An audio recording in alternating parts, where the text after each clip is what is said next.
Good evening and welcome to the Brian Crombie Radio Hour on Saga 960. So fitness is one of the things that, we've all got to focus on. We've got to focus on all the time. But I think during COVID-19, either people have found it as an opportunity to really get into fitness, and or what they found is that they've ended up being too much of a couch potato and haven't done enough fitness. And so I thought that given that, it's back to school, back to work, fall season, that I check in with a friend of mine who is a fitness expert. Kirsty Dunne is her name.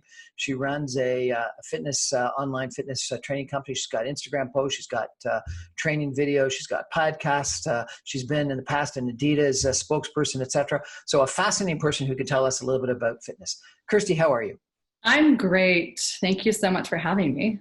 So tell me a little bit about your business to start with. What is it that you do?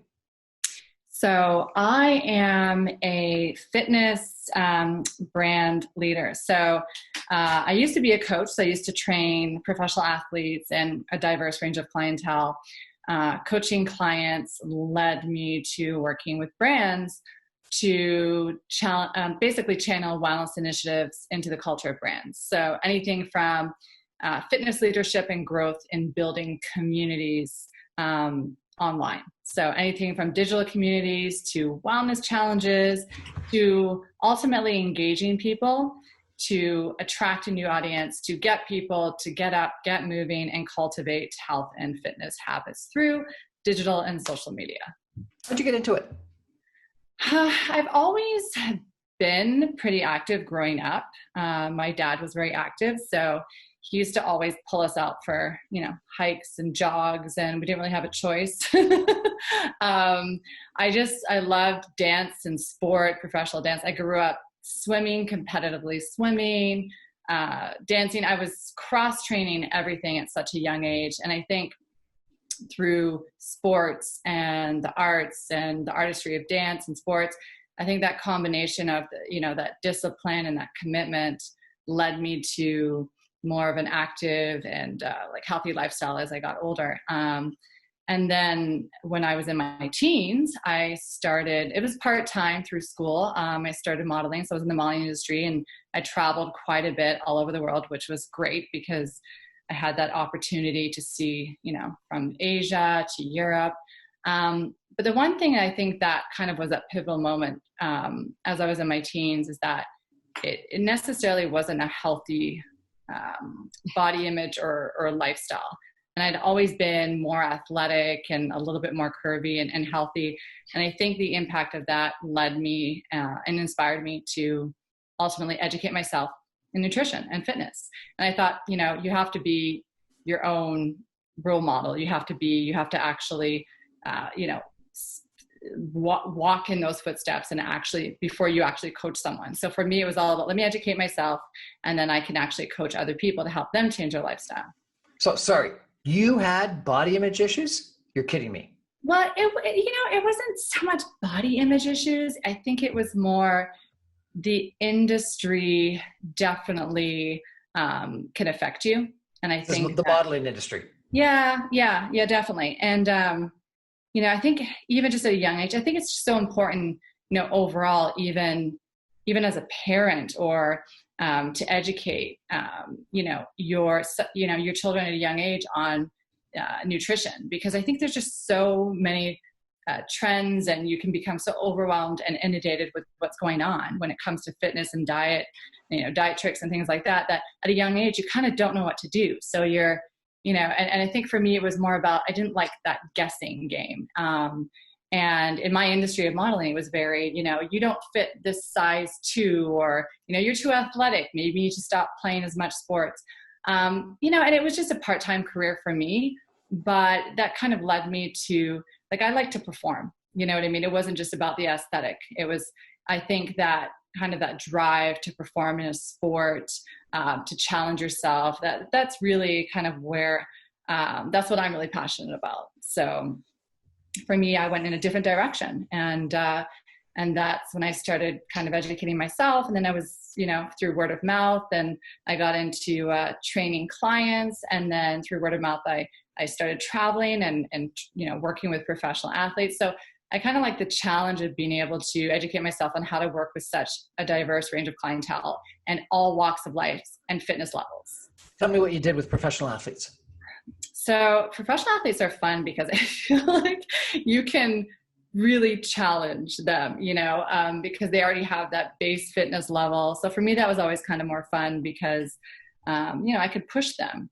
And, working with professional athletes is very interesting because there's just so many skills that you can incorporate, I think, also into just your everyday fitness. So for me, whether it was working from a competitive cyclist, working with a basketball player, I worked with the LA Lakers, there's a lot involved when it comes to sports-specific training.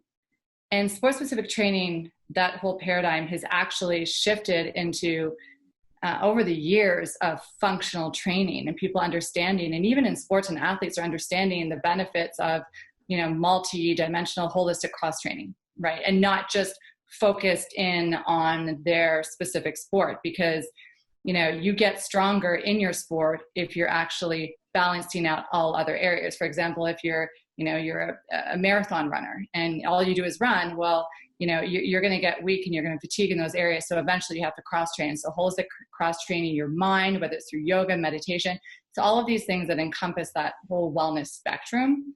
And so, I just always loved working with, just challenging myself and working with such a different clientele and being able to just, shift those gears. Must have been a lot of fun. Oh yeah, it was so much fun. And the travel was fun too. We're chatting today with Kirsty Dunne, a fitness expert. We're going to take a break for some messages and come right back with her in a minute. Stay with us.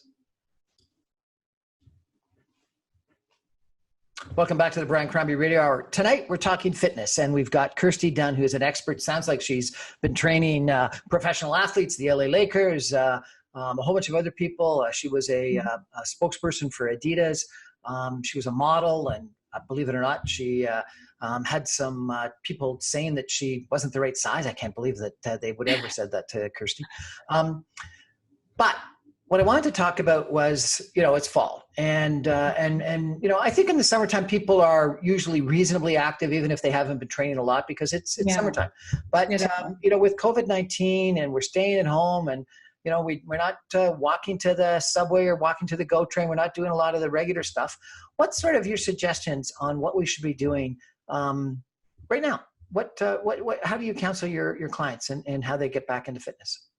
Well, when it comes to indoor workouts, and it really comes ultimately down to your own body weight can be your cardio machine, and your own body weight can be your weights. Basically, I think using your body weight for functional training is probably one of the most beneficial workouts that you can do for yourself. I highly recommend Explain that if you could. What do you mean by that? So, using your body weight through resistance training exercises, actually kind of where you're doing anything from squats to jumping lunges to plyometrics. There's various methods that you can incorporate. And I think when it comes to your body weight, anything from, push-ups, from modified push-ups to regular push-ups, I always recommend that if you're working out at home, that you can do more, I would say, kind of cross training. So if it really depends on the time that you dedicate to it, I think 20 minutes is always, I say, the best rule of thumb in terms of how much you should allow for a workout, because it takes about 20 minutes almost for your heart rate to elevate, and you want to gradually do that. And so you can work through different intensities. I always recommend that if you want to it really depends. If you want to get more cardio in, the best way to do that from home is also to use a heart rate monitor. And so if you want to ensure that you're in that cardio zone, there's a very simple formula for that, which is depending on the percentage that you want to work at. I always say to work at least 75% of your maximum heart rate, because that's where you're going to be in that cardio zone. 20-minute workout, anything from lunges. All you need is a mat. You can do lunges, you can do planks, basically interval training. So you want to kind of work in that higher percentage, more of that cardio zone, which is about 75%, and gradually bring your heart rate down and do various. How do you know what your maximum heart rate is? You would be 220 minus your age. And then what you want to do is you want to time that by the percentage and zone that you want to work in. So if you want to be more in the cardio zone, then you want to do exercises, for example, jumping jacks. You want to do knees up, things like that. So exercises, bodyweight exercises, or jump rope even, that get your heart rate up to at least 70 to 75%. So 220 minus your age times 75%. Yes. Okay, sounds good. And you want to get that, and you get your heart rate up, and how long do you keep your heart rate at that? So you can actually, it really depends on your fitness level. So I can't determine that for everyone. There's definitely deeper science into that, which we can get into another time. But I think the best thing to do is perceived exertion. So if you're aiming for, say, 65 to 70%, perceived exertion is the best because you can determine if that's too challenging. If it starts to feel like a 7 out of 10, something that you can sustain would be like a 6 out of 10. Hold it. What's perceived exertion? Perceived exertion would be between 1 and 10 in terms of intensity. So if you're working anything below a 5, you're in more of kind of that base, that easy, that light intensity. Once you get to about a 5, you're in that moderate. Once you get to about 7 to 8, you start getting into that higher intensity and more challenging. And that's harder to sustain once you get to feeling, hey, I can't, if you can't talk at the same time as doing the exercise and you're out of breath, then you might be working too hard. So the line about do it till it hurts, is that a 10 intensity or? Yeah, I would say where you're gasping for air and you can't sustain that for too long. So that's why I always recommend to work at about a 6 or a 7 out of 10, which is. So you don't recommend do it till it hurts. You recommend do it till it's a little bit of exertion, but not too much. Exactly. So you can sustain that intensity throughout the whole entire workout. For 20 minutes. Yes. Okay. So your body, your 220 minus your age times 75% is the heart rate you want to get to, and you want to exert at 6 or 7 intensity for 20 minutes at that heart rate. Yes. Yeah. And it's really interesting because you can use that formula, but at the same time, that's where you're going to determine and assess your own cardiovascular fitness. And, I think this is all, especially in a time like this with COVID and preventative measures and respiratory health, when you talk about kind of your oxygen consumption, for example, if you do that formula and you calculate that you should be at a heart rate of, say, 175 beats per minute, and that's what the formula suggests, and then you start working out and you're at that target heart rate range and you're going, I'm really out of breath and I'm struggling here. That's kind of a realization also, and that you're aware that, hey, I need to strengthen my cardiovascular endurance and my stamina. So it's always best to go by perceived exertion, because sometimes with those numbers, it's the standard formula, but it's also going to indicate your fitness level, and that will be able to assess that. So that's why I always recommend perceived exertion, but that at least gives you kind of like a base measure where you need to be. Okay, and you recommend getting a heart rate monitor, not putting your fingers on your veins and trying to take them up the pulse? I usually do that because I find it's more accurate.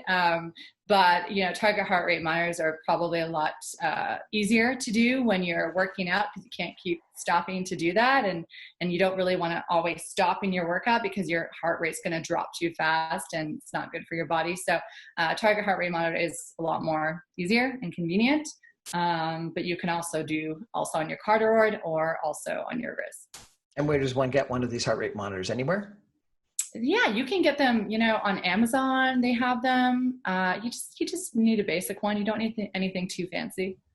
Now, I've heard so many people lately talking about weight training, not cardiovascular, that particularly if you want to, work on your weight, that weight training is a better way to do it than cardiovascular training. What do you think of that?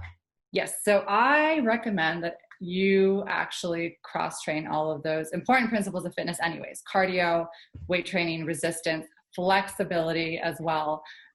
So, when it comes to body weight or resistance training, a lot of people, it's not necessarily something they also have in their homes, maybe. And I know, with everything with COVID, I remember going online and thinking how difficult it was to order anything. Like there wasn't anything available because now everyone. I tried to buy some weights and there was no one that had any weights available. Yeah. Or they upcharged you for, like 50% of what it usually would cost.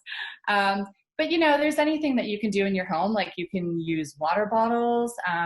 There's a lot of creative ways that you can do that. You can also use, what I love is resistance bands, because resistance bands, they give you what you call the stretch reflex. You can get resistance bands where it's actually the equivalent of maybe 2 25-pound weights. But the difference is it's more functional. You get more mobility with resistance bands as well. So what are resistance bands and where does one get them? Well, I have one here actually. So you can get them online. So they're basically. Can you show me it? Yeah, sure. I mean, I have my home gym here. So one gets a resistance band online. Yeah. This is the band of all bands, to be honest with you. This one has actually has loops in it as well, so you can use them as kind of handles to stretch biceps. You can do shoulders. You can do lunges. Very effective. Like this has been my go-to through this whole entire time. Really? Yeah. I haven't lost muscle mass. It just, if anything, it just increases your tendon elasticity. It stretches it. And you maintain your muscle mass. I've also seen you on Facebook or Instagram or something like that, run up and down steps a lot. Do you recommend that? I do. I love stairs. I've actually been on the hunt for a new flight of stairs around here. Yeah, I recommend that, because you're actually working more of your, what we call your VO2 max. So you're actually challenging your oxygen consumption. And that's what I like about stairs, because it's low impact. Not a lot of people are runners. And stairs, you can walk them, you can jog them, and it also works your glutes and your leg muscles. So sometimes I'll do maybe like a 4K run or a light jog, and then I'll run, maybe do 5 sets of stairs. Obviously it depends on how many different cases or flights of stairs there are, but that's definitely been a game changer for me this summer. Is doing my outdoor Stairmaster. And you're just out of interest, the outdoor Stairmaster is how many flights would you do for how long?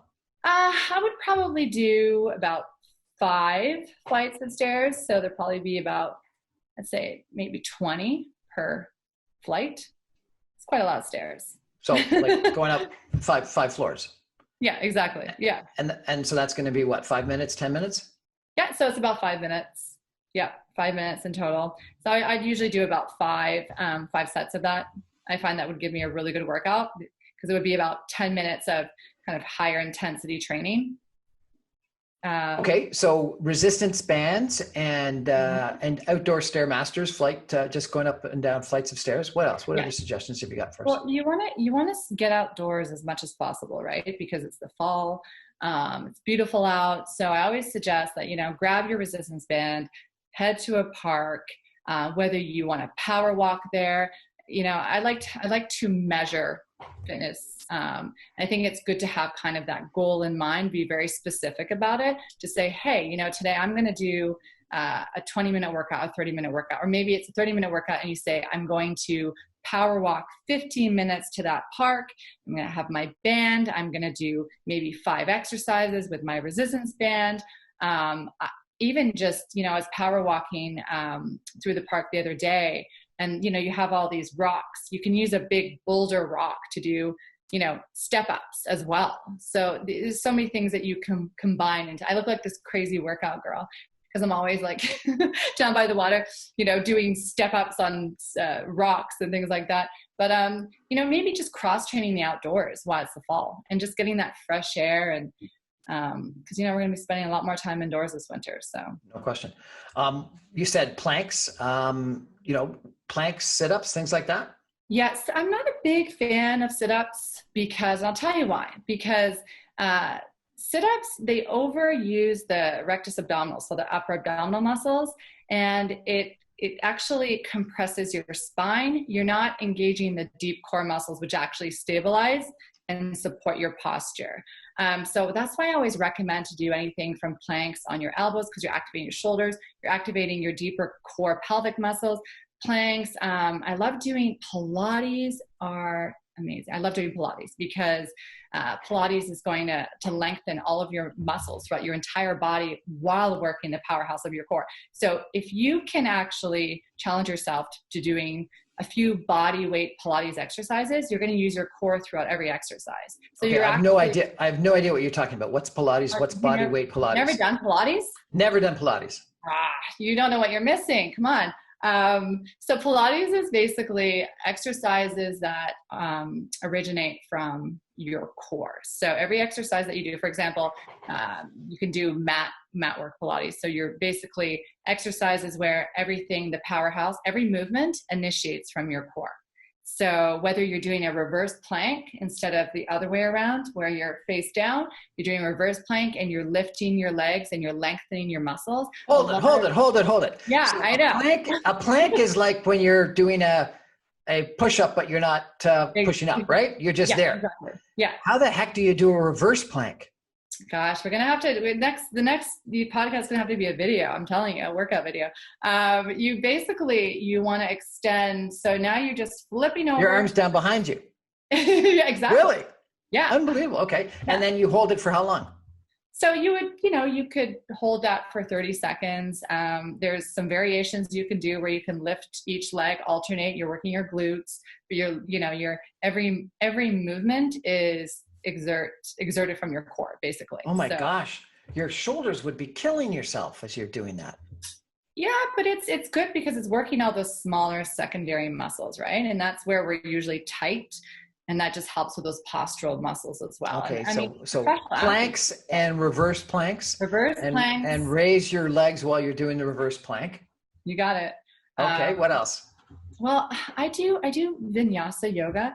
I love doing more holistic cross training. So if I have 30 minutes to work out from my home, and my attention span from working out at home has been shorter because I'm used to, being in a gym, or a different environment. So for me, what I've done and what I found is really effective and worked is kind of cut back the time on my workouts, the duration. So, you have to be very focused on that. And I think when you have less distractions and you have less time to work out, you actually work out a little harder. So you're more focused. So for me, I like to do 30 minutes workout where I'm combining vinyasa yoga. Vinyasa yoga is more of a active sequence of yoga. So if you're someone that doesn't really like to get in real, deep downward dogs and you like more movement and mobility and you want to get calories burning more and your heart rate up, vinyasa is great. I like to do 10 minutes of vinyasa yoga. I do the Pilates. I do body weight training as well, jumping lunges, jumping squats, because you're going to double what they call your glycogen, your sugars.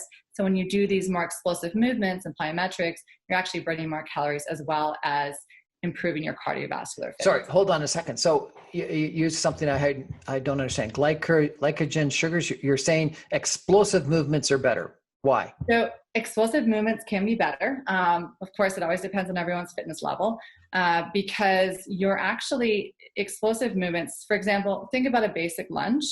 Okay.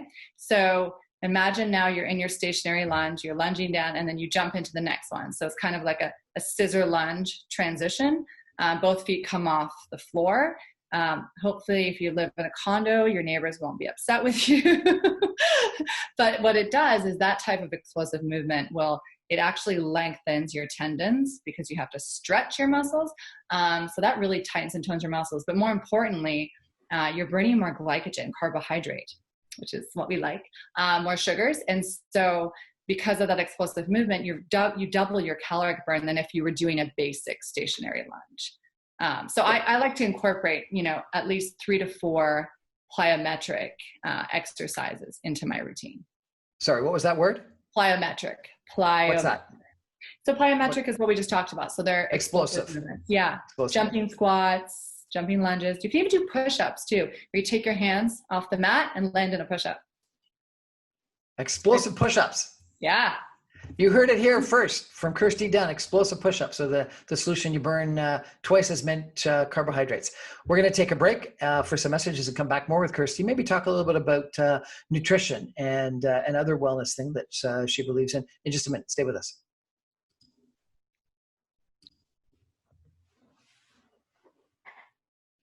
Welcome back to the Brian Crombie Radio Hour. We're chatting about fitness tonight. Fall season, people have got to figure out how to do more fitness indoors and stay active. COVID-19, some of us haven't, me particularly, haven't been as active as we should be. I'm losing my pool. I'm going to have to close it up soon. And so my swimming's going to be limited. So we got to figure out what to do. So I thought we'd reach out to Kirsty Dunne, who's a fitness expert, has trained some people at the LA Lakers. She does a lot of videos and podcasts and social media posts all about fitness and nutrition. Kirsty, if people are interested in following you, how do they best do that? You can find me on social media on Instagram, Kirsty Dunne _. And if you want to visit my website, it's kirstydunne.com. And Dunne is Dunne. Yes. Not DONE for those that Exactly. are done. You got it right. So what about nutrition? Do you have any thoughts on nutrition? I do. I have many thoughts on nutrition. I mean, I wouldn't know where to start. But, okay, so let me ask you a couple questions. Do you believe in this no carbohydrate diet fad that everyone's been talking about for the last couple of years? Okay, well, I think at the end of the day, everyone's motivation is unique and different, and what works for some might not work for others. I know I've experimented with many diets in the past before I actually educated myself on the science of nutrition, which is everything. Low carb diets, now, it really depends, because it depends on the carbohydrates that you're consuming. And, I think as long as the carbohydrate is healthy, if it's not basically full of sugar and high in sugars, if it's more grains, if you're consuming more kind of like oatmeals and whole grains and things like that, I think it could be very healthy. Low carb diet, the only thing with that is that you also can get in what we call a catabolic state, where you start to break down muscle tissues as well. And then that can start to affect your joints and what we call the synovial fluid that lubricates the joints. And then you're starting to damage your joints as well and break down your muscle tissue, which then slows down your metabolism. If you are a more active person, obviously if you're on a kind of a low to moderate carb diet, then obviously I always recommend that you consume carbs prior to training, because your body's not going to start burning your protein, your muscles. So it all comes down to sugars, but the thing is, with a low carb diet, it can also result in what we call insulin sensitivity. So because your body's not, because it's adapted to the low carb and less sugar, that now your body might result in insulin sensitivity, where all of a sudden your energy or your glucose is really high, and then it drops really low and it plummets, and then your energy becomes really low as well. So I think you need to find what works for you. If I could give any advice and break it down, and I'm all about science. So, I always research everything, and people always ask me and they say, well, what do you do? What do you eat? And I say, well, everyone's different, and it depends on your biochemistry, because your biochemistry is unique, and how your body breaks down enzymes and foods compared to somebody else is completely different. Okay. So low to middle carb diet. Sounds like what you recommend, rather than no carb diet, and make it sure it's healthy sugars rather than bad sugars. So oatmeal and grains and things like that. And do it before you train rather than after you train. I had glycemic index. No.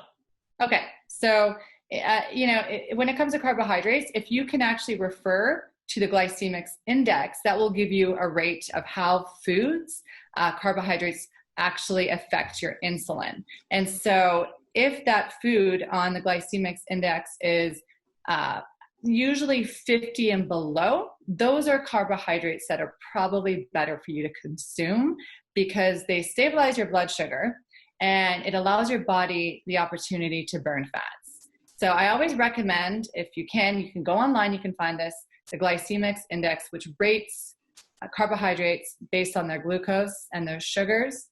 And then, you know what? It's not necessarily bad to consume carbohydrates. So that's the one thing I would say when it comes to science. I had a doctor that told me that because I was pre-diabetic, not diabetic, but pre-diabetic, I guess, at risk if I went completely no carbohydrates, that I'd have this this insulin issue that you mentioned. And her recommendation was just carbohydrates for breakfast and lunch, but none after lunch. Oh, okay. What do you think of that? Once again, it depends on your activity level, because if you're more active later in the day, if you're going to get more into your recovery part of your day, obviously your body's not moving, so it's not breaking down the glycogen or the sugars as efficiently. So I do recommend that to start to weed off the carbohydrates as you get more into the evening, just because your body's more in a recovery and a rest state. But if you're more active in the evening, then you could still probably consume a little bit more carbohydrate. Okay. What about vegan? Are you a vegan or anything? I'm not a vegan, but I'm more plant-based. It's interesting because I'm very, unbiased when it comes to plant-based nutrition. I avoid, red meat, eggs, things like that. I probably have chicken maybe once a week, but it's kind of been a transition for me for about 10 years. And it became more from an ethical standpoint as well, and for my overall health. In my body, just in terms of biochemistry, I was reacting better to doing more plant-based. Plant-based doesn't necessarily mean that you're not consuming animal proteins as well. So there's so many different variations of plant-based and vegan. But I tend to eat more plant foods and vegetables and things like that. And I do try to stick to more vegan kind of options when it comes to no animal meats. Any other diet recommendations for us? Diet recommendations. I wouldn't necessarily say diet recommendations. But if anything, I would, I used to do the whole 5 to 6 small meals a day. Of course, I was in training and I was competing. But I found that when I didn't eat, if it had been more than 2 hours and I hadn't consumed a meal, my glycogen, my sugars dropped so low that it was actually dangerous. I remember one time driving and I was doing the whole consume a meal every 2 to 3 hours. And because I missed that window, my sugars dropped so low that I almost felt like I was going to fall asleep at the wheel. Like it was actually detrimental to my health and my insulin. If I can give I wouldn't say diet advice, but nutrition is to avoid processed foods, to allow your body to digest foods in terms of consuming meals maybe 4 to 5 hours apart. Now, taking in consideration that those meals are high quality. So healthy fats in that meal, because that's going to sustain you longer. So avocado, anything from cold press, olive oils and things like that. Vegetables, you've got your protein, nuts, seeds, things like that. But 3 meals a day, if you have that balance and you can kind of allow that time for digestion, 4 to 5 hours, it gives your body time to digest. So I love my big keg steaks. You're telling me got to stop. I'm not telling you have to stop. You're asking someone that's more plant-based. Another thing I would say in terms of nutritional advice is the concept of food combining, right? Because if you like steak, I think most people think that they have to kind of go to cold turkey when it comes to dieting and nutrition. I think if there's any advice I can give anyone, it would be, instead of avoiding foods at the beginning, if you're looking to go to being more healthier when it comes to nutrition, start incorporating healthier foods instead of trying to get rid of them, because the psychology of that is going to motivate you to actually eventually gradually cut those foods out. Steak can be fine if you don't combine it with carbohydrates and starches. That's the whole concept of food combining, where certain foods, when you pair them together, macronutrients, so for example, proteins, carbohydrates like starch and potatoes and things like that. If you combine a steak with a potato, it creates what we call like digestive traffic. And so all the foods start to pile up in your digestive system, and that slows your digestion down. Those enzymes don't work well together. So you want to make sure that if you're having like a protein or an animal meat, that you actually pair that with vegetables instead of a carbohydrate. So the asparagus rather than the baked potato. Exactly. So Man, asparagus, I'm there. broccoli, all those fun vegetables, right? You can have a vegetable party. So we've talked fitness, we've talked diet. What about wellness? You said that you do yoga. Are there things that you do from a wellness Yeah. standpoint?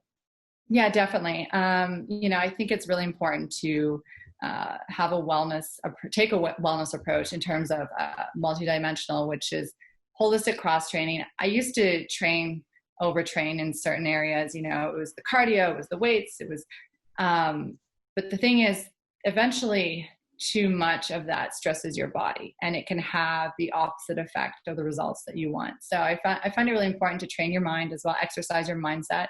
And I do that through short meditations, whether it's 5 minutes, from anything from yoga, because that's where that awareness comes to moving through a yoga sequence where you're having to focus on breathing. And there's just, I think, the mantra and setting the intentions through that flow. Anything kind of where you're also allowing your mind to be stimulated. And for me, it's, that's mindfulness as well. And just, even if it's just taking a walk, I think we're constantly working in, cycles of high intensity and in our day-to-day life. And we're trying to always balance that stress with recovery. So it's really important, I think, to put your mind, to train your mind equally as your body. So how do you exercise mindfulness? That's through walks or yoga or meditation? Yeah, through meditation. I've also started with my running. At the end of my running, kind of doing like a short little meditation, or just sitting by the water, and just setting intentions for the day. Self-talk as well. Self-talk is important too. Like all these things that you can do to kind of stimulate your mindset. What's self-talk? What do you mean? Self-talk is almost like, it's a way to train your brain. I think so often we're hard on ourselves and we're critical. We can be our own worst self-critics. Self-talk is very highly used when it comes to sports training. And self-talk is really kind of that ability to almost be your inner coach. Whether it's self-talk, and if you're performing, maybe your performance is, going into the boardroom and presenting, or, that self-talk to say, hey, I can do this, and setting those intentions of not just positivity, but being optimistic and just kind of training your brain with that self-talk. I find that it's good to kind of set a theme for your day, because I think we're so often caught up with goals that if we set a theme for the day to say, hey, how throughout this day, what is that feeling or theme that I want to end my day with? Like, how do I want to sustain that day? What's my theme? It could be anything from productivity. It could be anything from, exercise and habits. I think a lot of the time we focus on trying to be perfect, say, I'm going to go do an hour workout, and then we don't even get to doing the workout at all. But if it's like, no, I'm just going to exercise the habit, I'm going to show up for myself. Even if I end up doing 20 minutes, there's a study and there's research that states it's more powerful. And it actually, in terms of neuroscience and what that stimulates, can also stimulate your metabolism, just knowing that you exercise the habit instead of doing this 60-minute workout that you didn't even get around to. So it's always quality over quantity. Setting the intention for the day. Exactly. Okay, that sounds good. Any other suggestions on wellness? Wellness, yes, many. I think it's important to balance out your routine weekly with wellness, and making sure that you prioritize that balanced spectrum of mindfulness, of whether it's meditation, cardio, nutrition. I think I don't necessarily believe in the whole work-life balance 50-50, because there are times where you have to make sacrifices and you have to work at higher intensities in certain areas of your life. But it's knowing when to actually back down from that stress, because that's like a progressive overload on your mind and your body, and you want to prevent that burnout. So I always recommend just to make sure that you prioritize that recovery as well when it comes to your wellness, because that is just as powerful and just as essential as your performance. We're chatting tonight with Kirsty Dunne, a fitness expert, about fitness for the fall, home-based fitness, She's given us a bunch of suggestions in regards to planks and reverse planks and resistance training and stairs outside and some diet ideas and some wellness ideas. We're going to take a break. Come back with Kirsty for some final concluding comments in just a minute. Stay with us.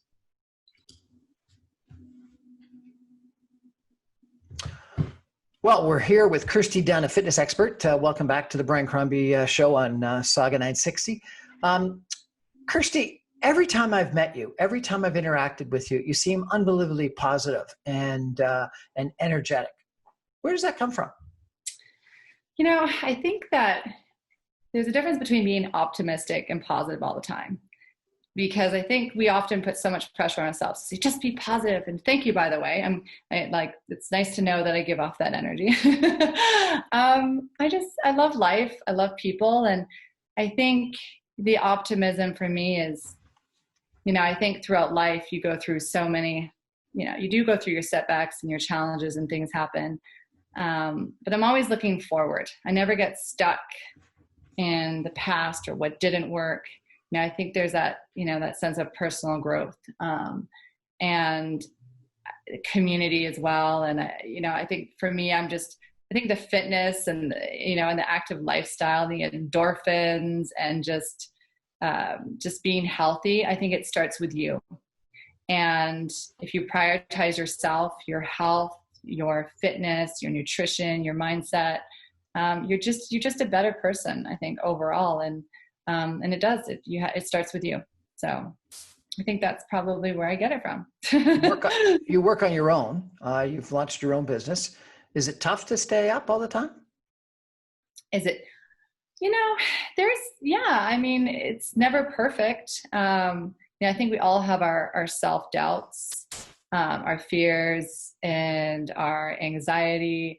Definitely, imagine with COVID in the last 6 months, I think, a lot has changed, but it's interesting because I think the one thing that has helped me get through anything,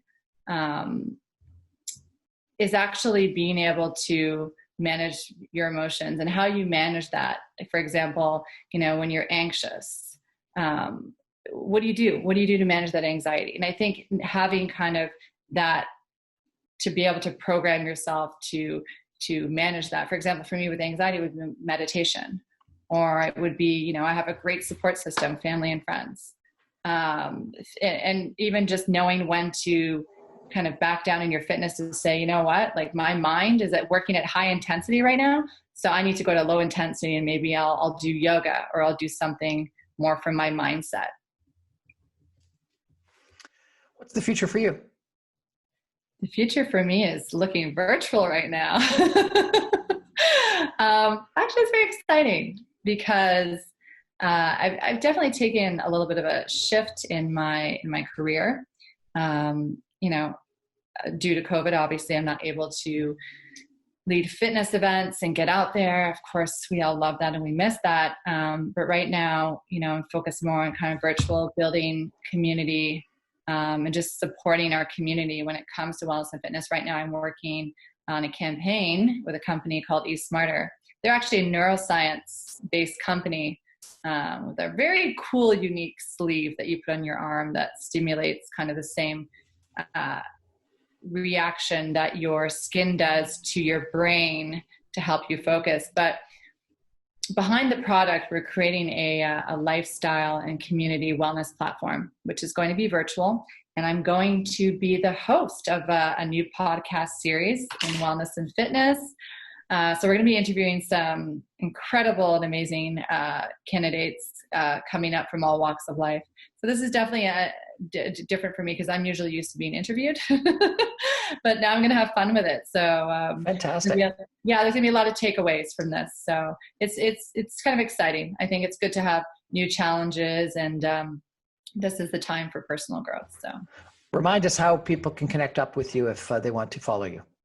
Well, you can follow me on Instagram at Kirsty Dunne _ and my website is kirstydunne.com.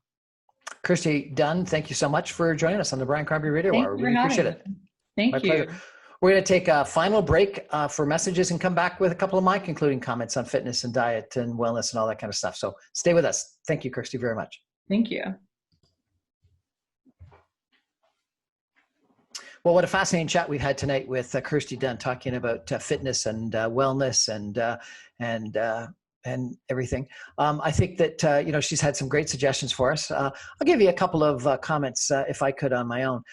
So some of the people that I've talked to have suggested things like portion size as being key. Okay. And something that people can control to a great degree. I had one physician say, think about the champagne glass portion size, that if it doesn't fit in a champagne glass, it's too much. Or when you go out for dinner, just share your portions. Don't eat a full portion, because the portion sizes, particularly in North America, are so much bigger than we all need. Definitely. Other suggestions that people have given me that I think are great is whenever you can, walk.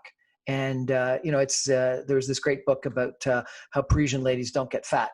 And one of the things is, even though they have, a diet filled with butter and other things, and it's just because they walk all the time. And so therefore, if you got a chance to walk to the store, walk to the park, walk to the GO train station, walk at lunchtime, just getting in a little bit of regular exercise. Kirsty talks about running up 5 flights of stairs. Well, what if you just had to walk up 2 flights of stairs to get to the office rather than taking the elevator? So I think putting exercise into your normal everyday life is so key. And then I guess the final thing, and Kirsty mentioned this as well, when she combines getting out into the park and walking with meditation, to the extent that we can just get out. Some people call it, I don't know, grounding or earthing or something like this, where they walk with bare feet. There was this old book called The Celestine Prophecy that talked about how you could just get energy from looking at trees. But I find that if you just get out in nature, even if you're wearing shoes, you don't have to go barefoot. And if you're just walking, not just staring and meditating at a tree, but just walking and enjoying nature, you'll come back to a really positive attitude. And then I guess my final comment would be, and Kirsty talked about it in regards to setting intention, leading an intentional life. I think that's great. The way that I would describe it is vision, that you got to have a vision, long-term and short-term, for yourself. This child psychologist that I interviewed once told me a great line, that the key to success was falling in love with a future vision of yourself. And so if you've got that vision and you can